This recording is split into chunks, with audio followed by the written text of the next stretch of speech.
Morning, Jing. How are you today? Can you see the screen? Yes. Good morning. So good. Okay, let's do it together. To read the Sutra of Medicine Buddha from the beginning to the end today. Thank you. Sutra of the Medicine Buddha, translated from Sanskrit into Chinese by the Tang Dynasty Tripitaka.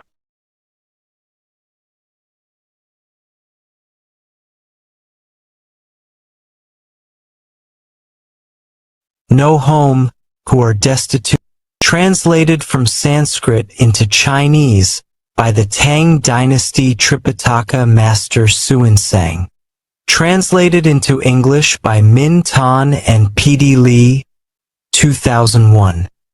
Edited in blue by Daisy Spirit and Enid Spirit.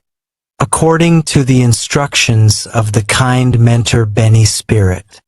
Of Buddha's practice incorporated in June 2024.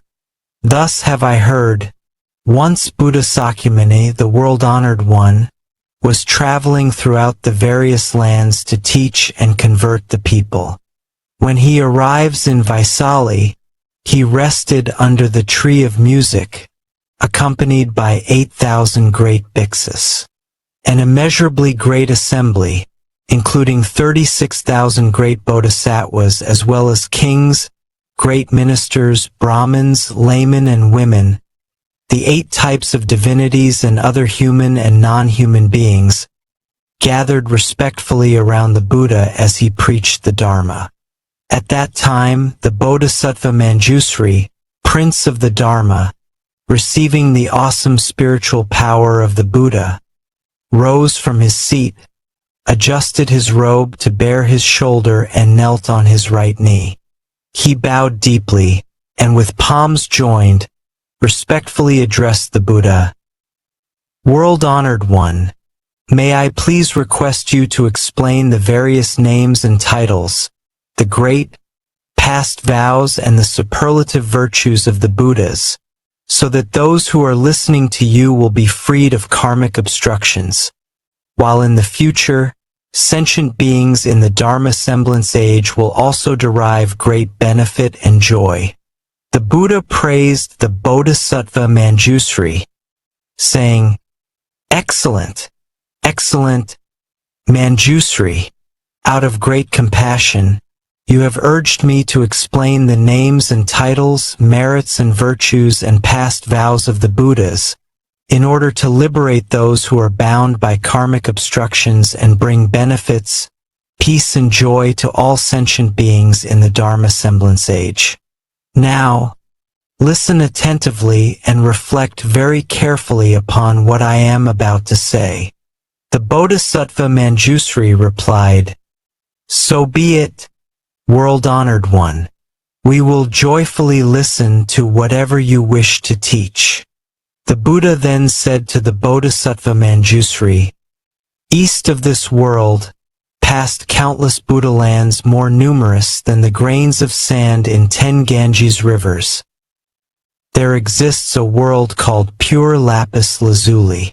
The Buddha of that world is called the Medicine Buddha Lapis Lazuli Radiance Tathagata, Arhat, the perfectly enlightened, perfect in mind and deed, well gone, knower of the world, unsurpassed being, tamer, teacher of gods and men, Buddha, world-honored one."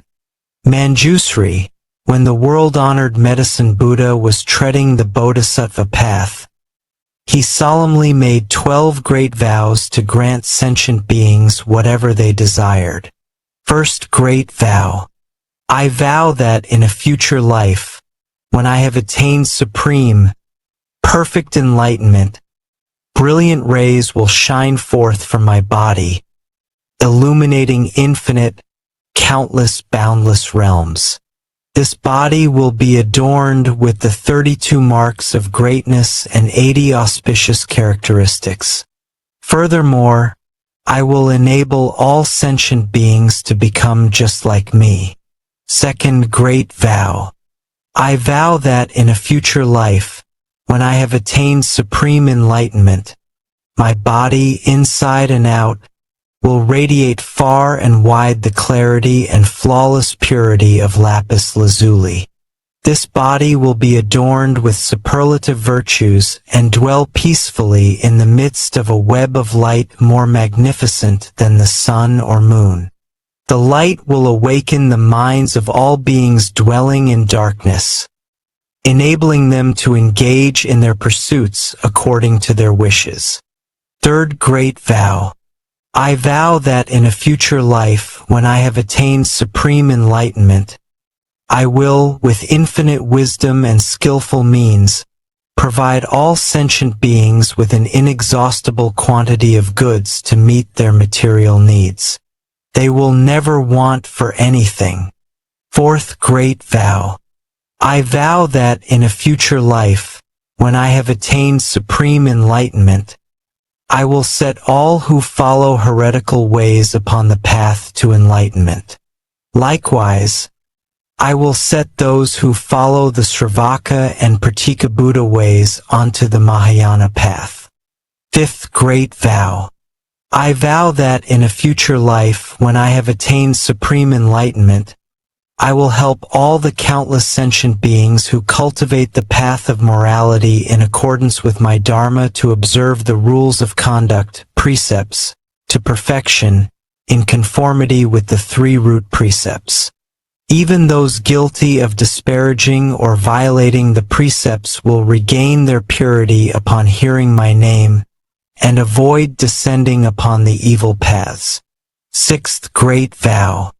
I vow that in a future life, when I have attained supreme enlightenment, sentient beings with imperfect bodies, whose senses are deficient, who are ugly, stupid, blind, deaf, mute, crippled, hunchbacked, leprous, insane, or suffering from various other illnesses will, upon hearing my name, acquire well-formed bodies, endowed with intelligence, with all senses intact. They will be free of illness and suffering. Seventh Great Vow. I vow that in a future life, when I have attained supreme enlightenment, sentient beings afflicted with various illnesses, with no one to help them, nowhere to turn, no physicians, no medicine, no family, no home, who are destitute and miserable will, as soon as my name passes through their ears, be relieved of all their illnesses. With mind and body peaceful and contented, they will enjoy home, family, and property in abundance, and eventually realize unsurpassed supreme enlightenment. Eighth Great Vow. I vow that in a future life, when I have attained supreme enlightenment, those women who are extremely disgusted with the 100 afflictions that befall women and wish to abandon their female form, will, upon hearing my name, all be reborn as men. They will be endowed with characteristics of Buddhas and eventually realize unsurpassed supreme enlightenment. Ninth Great Vow. I vow that in a future life, when I have attained supreme enlightenment, I will help all sentient beings escape from the demon's net and free themselves from the bonds of heretical paths. Should they be caught in the thicket of wrong views, I will lead them to correct views, gradually inducing them to cultivate the practices of Bodhisattvas and swiftly realize supreme, perfect enlightenment. Tenth Great Vow. I vow that in a future life, when I have attained supreme enlightenment, those sentient beings who are shackled, beaten, imprisoned, condemned to death or otherwise subjected to countless miseries and humiliations by royal decree, and who are suffering in body and mind from this oppression, need only hear my name to be freed from all these afflictions, thanks to the awesome power of my merits and virtues. 11th Great Vow. I vow that in a future life, when I have attained supreme enlightenment, if sentient beings who are tormented by hunger and thirst, to the point of creating evil karma in their attempts to survive, should succeed in hearing my name, recite it single-mindedly and hold fast to it, I will first satisfy them with the most exquisite food and drink. Ultimately, it is through the flavor of the Dharma that I will establish them in the realm of peace and happiness. 12th Great Vow. I vow that in a future life, when I have attained supreme enlightenment, if sentient beings who are utterly destitute, lacking clothes to protect them from mosquitoes and flies, heat and cold, and are suffering day and night, should hear my name, recite it single-mindedly and hold fast to it, their wishes will be fulfilled. They will immediately receive all manner of exquisite clothing, precious adornments, flower garlands and incense powder, and will enjoy music and entertainment to their heart's content. Manjusri, these are the 12 sublime vows made by the world-honored medicine Buddha Lapis Lazuli Radiance Tathagata, Arhat, the perfectly enlightened, when he was cultivating the Bodhisattva path. Manjusri, as to these great vows made by the medicine Buddha while he was following the Bodhisattva path, as well as the merits, virtues, and adornments of his Buddha land, I cannot possibly describe them all, not even if I were to speak for an aeon or more. However, this Buddha land is utterly pure. You will find no women, no evil paths, nor even cries of suffering there. In this land, the ground is made of lapis lazuli, the boundaries are demarcated with golden cords, the towns, towers, palaces, pavilions, as well as the balconies, windows, and draperies are all made of the 7 treasures. The merits, virtues, and adornments of this realm are identical to those of Amitabha Buddha's pure land in the West. In this land dwell 2 great Bodhisattvas, universal solar radiance and universal lunar radiance. Among the countless Bodhisattvas, they are the leaders. Each in turn will succeed the medicine Buddha and succeed to his true Dharma treasury. For these reasons, Manjusri, all devout men and women should vow to be born in this land. Buddha Sakyamuni then told the Bodhisattva Manjusri, there are sentient beings who cannot tell right from wrong. They are greedy and mean, do not practice charity, and do not understand the rewards of generosity. They are ignorant and unintelligent. Lacking the foundations of faith, they amass riches which they assiduously hoard. Whenever they come across anyone seeking charity, they become annoyed. If forced to give, they feel as much pain and regret as if they were parting with their own flesh.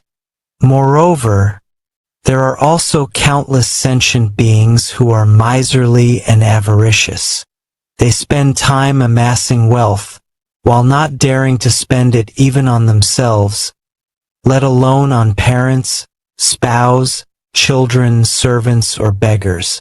Upon their death, these stingy persons will descend onto the paths of hungry ghosts or animality.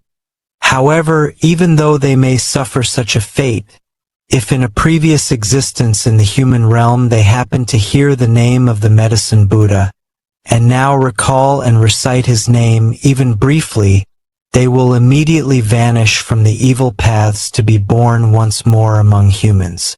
However, they will remember their stay on the evil paths and, dreading their past suffering, will cease to wallow in worldly pleasures. They will gladly practice charity themselves, praise others who do so, and will no longer be stingy. Eventually, they will even be able to donate their head, eyes, limbs, blood, flesh, or other parts of their bodies to those who need them, not to mention mere material possessions. Moreover, Manjusri, there are sentient beings who have accepted the teachings of the Tathagata but have violated the precepts, moral rules, or they have not violated the precepts but have broken the regulations. Or else, while they have violated neither the precepts nor the regulations, they have disparaged right views. Or they have not disparaged right views but have abandoned extensive study of the Dharma and thus cannot explain the profound meaning of the sutras preached by the Buddha.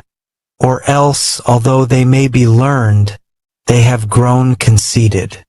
Because conceit clouds the mind, they believe that they are in the right and others are in the wrong. Therefore, they deprecate the correct Dharma and ally themselves with demons. Such deluded persons not only follow wrong views themselves, they also lead countless other sentient beings into the same great pitfall. These sentient beings are bound to wander endlessly on the paths of hell, animality, and hungry ghosts. Yet, if they should succeed in hearing the name of the Medicine Buddha, they will abandon their evil conduct forthwith to cultivate wholesome ways, and thus avoid descending upon the evil paths. Even those who cannot abandon evil practices or cultivate wholesome teachings, and thus descend onto the evil paths, can still benefit from the awesome power of the Medicine Buddha's past vows. If through this power they should hear his name even briefly, their lives on the evil paths will end and they will be born again in the human realm. They will hold correct views, diligently pursue their practice and tame their minds. They will then be able to abandon the home life to become monks or nuns. They will uphold and study the Dharma of the Tathagatas rather than disparaging and violating it. With correct views and extensive study, they will fathom the extremely profound meaning of the teachings, abandon all conceit and cease to disparage the correct Dharma.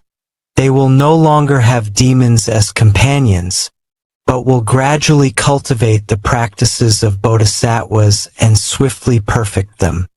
Moreover, Manjusri, there are sentient beings who are avaricious, envious, jealous, and accustomed to praising themselves and disparaging others. They are bound to sink onto the three evil paths, suffering intense misery for countless thousands of years. When this intense suffering comes to an end, they will be born in the human world as oxen, horses, donkeys, or camels. Often beaten and mistreated, they will suffer hunger and thirst and constantly travel along the road carrying heavy loads. If they succeed in returning as human beings, they will be among the poor and lowly, always serving others, constantly receiving orders, never being free. However, if any of them, in a former incarnation as a human being, have heard the name of the world-honored Medicine Buddha and, as a result of this good cause, now remember and single-mindedly take refuge in him, they will, thanks to this Buddha's spiritual powers, escape all suffering. Their senses will be sharp and they will be wise and learned, constantly seeking the supreme teachings and meeting with Buddhas or Bodhisattvas. They will break forever through Mara's net, smash the shell of delusion, dry up the river of afflictions, and thus escape all the worry and suffering of birth, old age, disease, and death. Moreover, Manjusri, there are sentient beings who love to quarrel, create schisms, and engage in legal disputes. They constantly make themselves and others suffer, creating and increasing all kinds of evil karma with body, speech, and mind. They plot against one another without mercy, while invoking the spirits of mountains, forests, trees, and tombs. They kill sentient beings and use their flesh and blood to propitiate the Yaksa and Rakshasa demons. They may take advantage of various evil or deviant methods to harm others. However, if the victims succeed in hearing the name of the Medicine Buddha, none of these evil practices can harm them. Moreover, everyone concerned will develop compassionate minds, endeavoring to benefit and bring peace and joy to others. They will abandon their harmful thoughts and their angry, spiteful minds, and all parties will be happy and satisfied with what they have. They will cease to encroach upon others, but will instead seek to benefit one another. Moreover, Manjusri within the fourfold assembly of bhiksus, bhiksunis, upasakas, and upasikas, as well as among other men and women of pure faith, there are those who are able to adhere to the 8 precepts for a full year or for 3 months a year, dedicating these good roots toward rebirth in the Western Pure Land of Amitabha, the Buddha of infinite life, so as to listen to the correct Dharma. If their rebirth in the Pure Land is still uncertain, but they hear the name of the world-honored Medicine Buddha, then, at the time of death, 8 great Bodhisattvas, namely, Manjusri, Avalokitesvara, Mahastamaprapta, Akshayamati, Ratnakandana, Vaishajyaraja, Vaishajyasamudgata, and Maitreya will traverse space and descend to show them the way. They will thereupon be reborn spontaneously in jeweled flowers of many hues. Moreover, there are those who are born in the celestial realms, thanks to hearing the name of the Medicine Buddha. Despite their birth in the celestial realms, their good roots are still not exhausted, and thus they will not be born again on the evil paths. When their lifespan in the celestial realms comes to an end, they may return to the human world as wheel-turning kings, ruling over the 4 continents around Mount Sumeru. With awesome virtues and ease, they will set countless hundreds of thousands of sentient beings onto the path of the 10 virtues. Or else, such persons may be born as Kshatriyas, the military ruling class, or Brahmins or laymen of great families, with abundant wealth and overflowing granaries and storehouses. They will be endowed with noble features, numerous family members and retainers, as well as intelligence, wisdom, bravery, vigor, and the imposing demeanor of a great hero. Likewise, if there is any woman who hears and single-mindedly holds fast to the name of the Medicine Buddha, she will never again be born in female form. Manjusri, after the Medicine Buddha attained Supreme Enlightenment, he realized, by virtue of his past vows, that sentient beings endured various diseases. Some were the targets of black magic or various poisons, while others suffered short lives or untimely death. At that time, seeking to put an end to these miseries and fulfill the desires of sentient beings, he entered a samadhi called eliminating all the suffering and afflictions of sentient beings. Once he entered that samadhi, a brilliant light shone forth from his ana as he uttered a great dharni. Namo Bhagavate Vaishajaya Guru Vedurya Prabharjaya Tathagataya. Art hate Samyak Sambadhaya Tadayatha. Om Baishaji Baishaji Baishajya Samadgate Svaha. As soon as the Medicine Buddha, in his radiance, had uttered this dharni, the entire cosmos rumbled and shook. Brilliant lights shone forth, allowing all sentient beings to escape disease and suffering and enjoy peace and happiness. Manjusri, if you come across any man or woman suffering illness, you should constantly cleanse him, bathe him, and rinse his mouth. You should single-mindedly recite this dharni 108 times on his behalf, over his food, medicine, or water from which insects have been removed. Once he has consumed the food or drink, his illness and suffering will disappear. If the patient has a particular wish and single-mindedly recites this therni, his wish will be fulfilled. He will be free of disease, enjoy a longer life, and, at death, be born in the realm of the Medicine Buddha. He will then be beyond retrogression and eventually realize supreme enlightenment. Therefore, Manjusri, any man or woman who single-mindedly reveres and respectfully makes offerings to the Medicine Buddha should constantly recite this therni, never letting it out of his mind.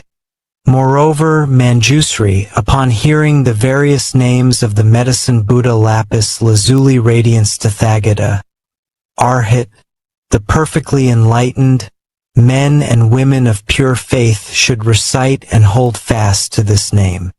Each morning at dawn, having bathed themselves and cleaned their teeth, they should make offerings of fragrant flowers, incense, perfume, and various kinds of music before an image of this Buddha. Furthermore, they should copy the sutra or have others do so, as well as single-mindedly recite it and listen to explanations of its meaning. They should offer all the necessities of life to the Dharma masters who teach this sutra, making sure they lack nothing. In this way, devout men and women will be under the protection of the Buddhas. All their wishes will be fulfilled and they will eventually realize supreme enlightenment. The Bodhisattva Manjusri then respectfully addressed the Buddha, "O world-honored one, I vow that in the Dharma semblance age, I will use every skillful means to help men and women of pure faith hear the name of the world-honored Medicine Buddha. Even in their sleep, I will awaken their consciousness with the name of this Buddha. O world-honored one, if any devout person should read, recite and uphold this sutra or lecture upon it, explaining its meaning to others, or copy it or have others copy it, or if they should pay it the utmost reverence, adorning it with fragrant flowers, perfumes, incense powder and sticks, garlands, necklaces, banners, canopies, dance and music, and protecting it with precious, multicolored cloth, and if they should prepare a clean site, erect a high altar and place the sutra upon it, the 4 great celestial kings, their retinues as well as countless hundreds of thousands of other divinities, will thereupon proceed to this place to make offerings and guard this sutra. World-honored one, wherever this treasure of a sutra has spread and there are people capable of upholding it, you should know that, thanks to the Medicine Buddha's past vows, his virtues and the power of his name, the place will be free of untimely death. In that place, there will no longer be evil demons or spirits to sap the vital energy of the people. Even if there were, these devout men and women would recover, enjoying good health and peace of mind. The Buddha then spoke to Manjusri, so be it, Manjusri. It is just as you say. If men and women of pure faith wish to make offerings to the world-honored Medicine Buddha, they should first make an image of this Buddha, and then place it upon a pure, clean altar. They should scatter all kinds of flowers, burn all varieties of incense, and adorn the place with banners and pennants. For 7 days and nights they should adhere to the 8 precepts, consume only pure food, bathe and perfume themselves, put on clean, fresh clothing, and keep their mind undefiled, free of anger or malice. They should develop feelings of kindness, compassion, joy, and giving toward all sentient beings, while bringing them benefits, peace, and happiness. They should play music and sing the praises of the Medicine Buddha, while circumambulating his image in a rightward, clockwise direction. Moreover, they should bear in mind his merits, virtues, and past vows, while reading and reciting this sutra, reflecting on its meaning and explaining it to others. Whatever they wish will then be fulfilled, whether it be longevity, wealth, or anything else, such as official position or the birth of sons and daughters.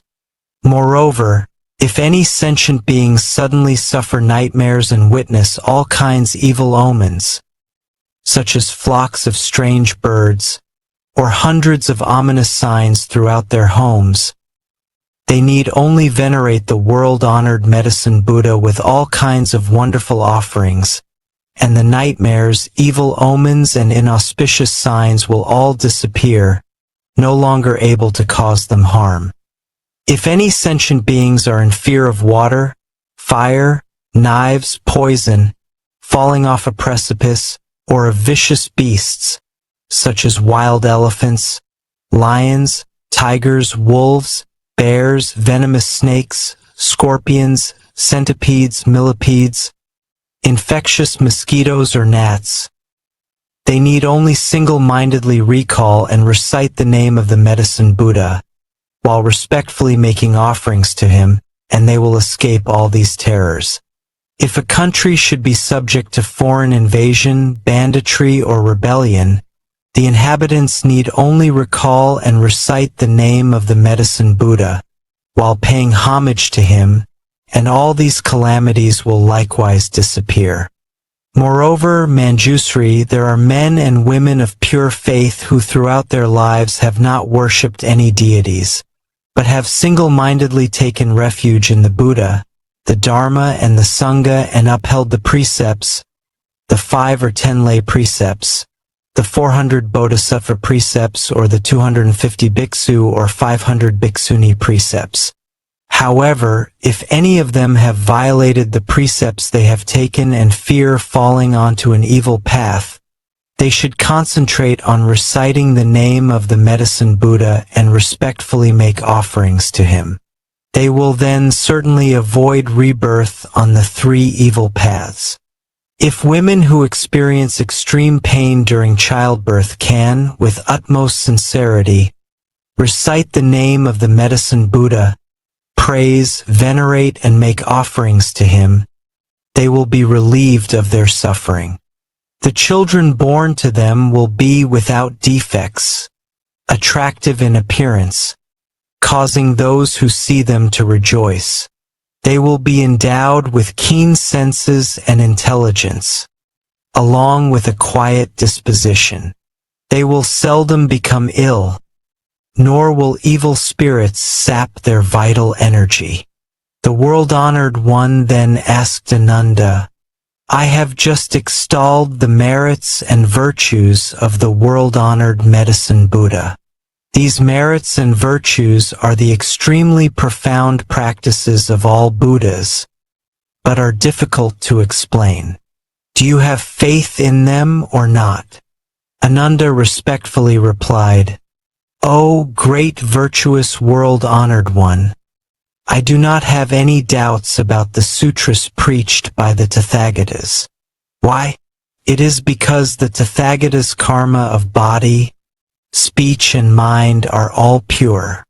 O world-honored one, the sun and the moon may fall, Mount Sumeru, the majestic king of mountains, may tremble, but the words of the Buddhas can never change. O world-honored one, some sentient beings, whose roots of faith are deficient, may hear of the sublime practices of the Buddhas and think, how can we obtain these merits, virtues, and great advantages just by reciting the name of the Medicine Buddha alone? Because of this lack of faith, they even develop disparaging thoughts, thus forfeiting great benefits and remaining in the long, dark night of ignorance. They descend onto the evil paths, revolving along them without end. The Buddha then said to Ananda, If these sentient beings should hear the name of the world-honored Medicine Buddha, single-mindedly recite and hold fast to it without harboring doubts, then it will be impossible for them to sink onto the evil paths.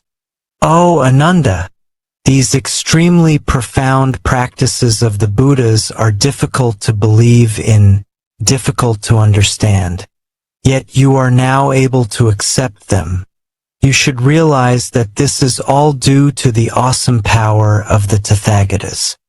O Ananda, even the Sravakas, Prataka Buddhas, and Bodhisattvas who have not reached the 10 grounds, stages, cannot understand and believe in this truth. Only the Bodhisattvas who are one lifetime away from Buddhahood can. O Ananda, a human rebirth is difficult to achieve. However, to believe in, respect, and honor the Triple Jewel is even more difficult. To hear the name of the world-honored Medicine Buddha is more difficult still. O Ananda, the Medicine Buddha has cultivated countless bodhisattva practices, employed countless skillful means, and made countless far-reaching vows.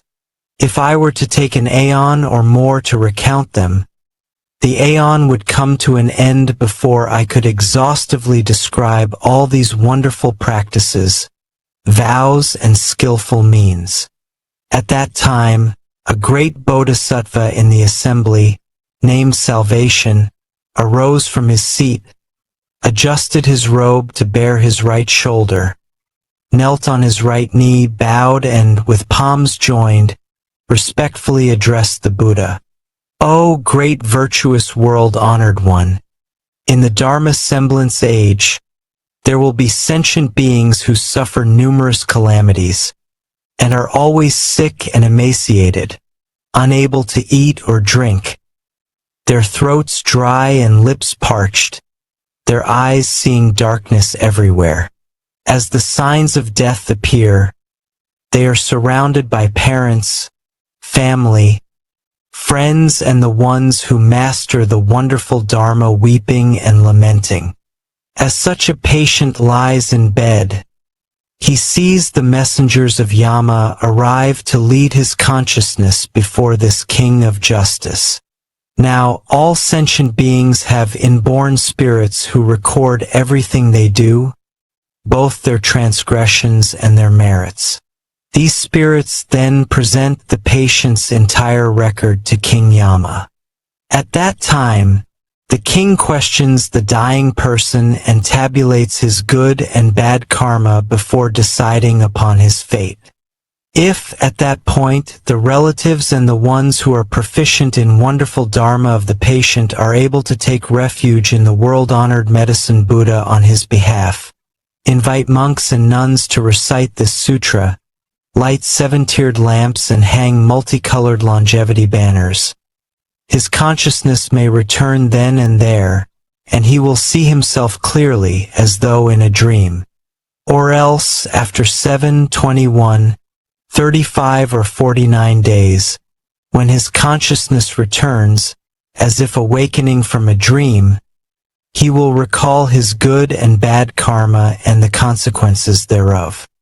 Having personally witnessed the consequences of karma, he will never again create evil karma, even if his life is in danger. Therefore, men and women of pure faith should uphold the name of the Medicine Buddha, venerate and make offerings to him according to their means. Ananda then asked the Bodhisattva Salvation, "Good man, how should we venerate and make offerings to the world-honored Medicine Buddha, and how should we make the longevity penance and lamps?"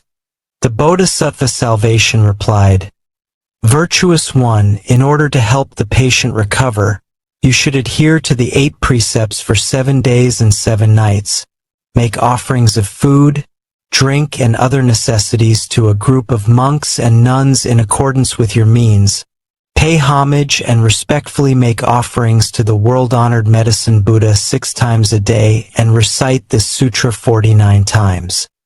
You should light 49 lamps, make 7 images of the Medicine Buddha and place 7 lamps, each as large as a cartwheel, before each image, letting them burn continuously for 49 days and nights. You should also make multicolored banners, 49 hand lengths long. Furthermore, you should release 49 species of animals, thus sparing their lives. The patient may then escape danger and will not be under the sway of evil demons, nor subject to untimely death.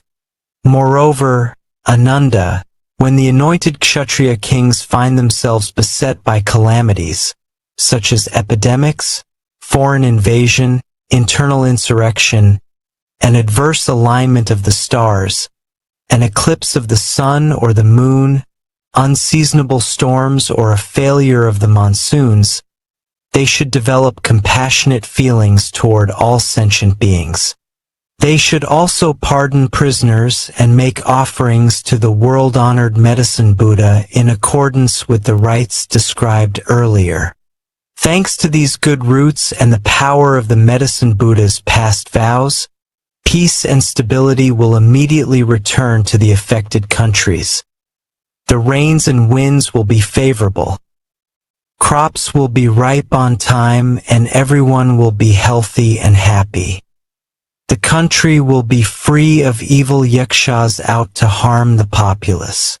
All the evil omens will immediately disappear, and these anointed Kshatriya kings will enjoy greater longevity and vitality, finer appearance as well as greater health and freedom than ever before. O Ananda, the queens, consorts, princesses, royal heirs, great ministers, court ladies, officials or commoners who suffer disease and other misfortunes should also make offerings to the Medicine Buddha. They should make multicolored longevity banners, light lamps, ensuring that they burn continuously, liberate all kinds of animals, scatter flowers of various colors, and burn various kinds of incense renowned for their fragrance. They will then recover from disease and escape misfortune. Ananda then asked the Bodhisattva salvation, "Good man, how can an expiring lifespan be lengthened?" The Bodhisattva salvation replied, "Virtuous one, did you not hear the Tathagata explain the 9 forms of untimely death? I would urge everyone to make longevity banners and lamps and cultivate merits and virtues. Thanks to such cultivation, they will escape suffering and misfortune throughout their lives." Ananda further asked, "What are the 9 forms of untimely death?" The Bodhisattva salvation replied, "Some sentient beings contract a minor illness which goes untreated for lack of a physician or medicine. Or else, even though there is a physician, he prescribes the wrong medicine, causing premature death. Or, the patients, believing the false pronouncements of earthly demons, heretics, or practitioners of black magic, may panic, unable to calm their minds. They may then engage in divination or perform animal sacrifices in order to propitiate the spirits, praying for blessings and longevity, all in vain. Through ignorance, confusion, and reliance on wrong, inverted views, they meet with untimely death and sink into the hells, with no end in sight. This is the first form of untimely death. The second form is execution by royal decree. The third is losing one's vitality to the demons through hunting, gambling, debauchery, drunkenness, or extreme dissipation. The fourth is death by fire. The fifth is death by drowning. The sixth is being devoured by wild animals. The seventh is falling off a mountain or a cliff. The eighth is death by poison, incantations, evil mantras, or demons raised from the dead. The ninth is from hunger or thirst, for lack of food and water. These are the 9 forms of untimely death mentioned by the Tathagatas. There are also countless other forms which are too numerous to describe. Moreover, Ananda, King Yama is responsible for keeping the karmic register of everyone in the world. If sentient beings have been unfilial, committed the 5 cardinal sins, disparaged the triple jewel, broken the laws of the land, or violated the major precepts, King Yama will mete out punishment according to the infraction. Therefore, I urge sentient beings to light lamps, make banners, liberate animals, and cultivate merits in order to avoid suffering and misfortune. At that time, there were 12 powerful Yaksa generals in the great assembly named Kambira, Vajra, Mahira, Andira, Anila, Sundila, Indra, Padra, Makura, Sindura, Katura, and Vikarala. Each was accompanied by a retinue of 7,000 Yaksas. They all raised their voices in unison and said respectfully to the Buddha, "O world-honored one, today, thanks to the Buddha's awesome power, we have succeeded in hearing the name of the Medicine Buddha and no longer fear descending onto the evil paths. Together, with one mind, we take refuge in the Buddha, the Dharma, and the Sangha for the rest of our lives and pledge to support all sentient beings, bringing them genuine benefits and joy. Wherever this sutra circulates or wherever there are sentient beings who hold fast to the name of the Medicine Buddha and respectfully make offerings to him, whether in villages, towns, kingdoms, or in the wilderness, we will all protect them. We will release them from all suffering and calamities and see to it that all their wishes are fulfilled. Sentient beings afflicted by disease or calamity and wishing to escape should also read or recite this sutra. They should knot our names with multicolored strands, untying them when their wishes are fulfilled." Thereupon, Buddha Sakyamuni praised the great Yaksa generals with these words, good indeed, great Yaksa generals. Those of you who wish to repay the benevolence and the virtues of the world-honored Medicine Buddha should always benefit and bring joy to all sentient beings in this way." Ananda then asked the Buddha, "World-honored one, what should we call this teaching, and how should we adhere to it and put it into practice?" Buddha Sakyamuni replied to Ananda, "This teaching is called the past vows, merits, and virtues of the Medicine Buddha, or the Dharni of the vows of the 12 Yaksa generals to benefit sentient beings or eradicating of all karmic obstacles. You should uphold it as such." When Buddha Sakyamuni finished speaking, the great Bodhisattvas, as well as the great Sravakas, kings, ministers, Brahmins, laypersons, Devas, Nagas, Yaksas, Gandharvas, Asuras, Garudas, Kinnaras, Maharagas, and other human and non-human beings all rejoiced at the Buddha's words. They faithfully accepted them and put them into practice. Sutra of the Medicine Buddha Lapis Lazuli Radiance Tathagata. His past vows, merits, and virtues. Homage to the Medicine Buddha's great assembly of Buddhas and Bodhisattvas.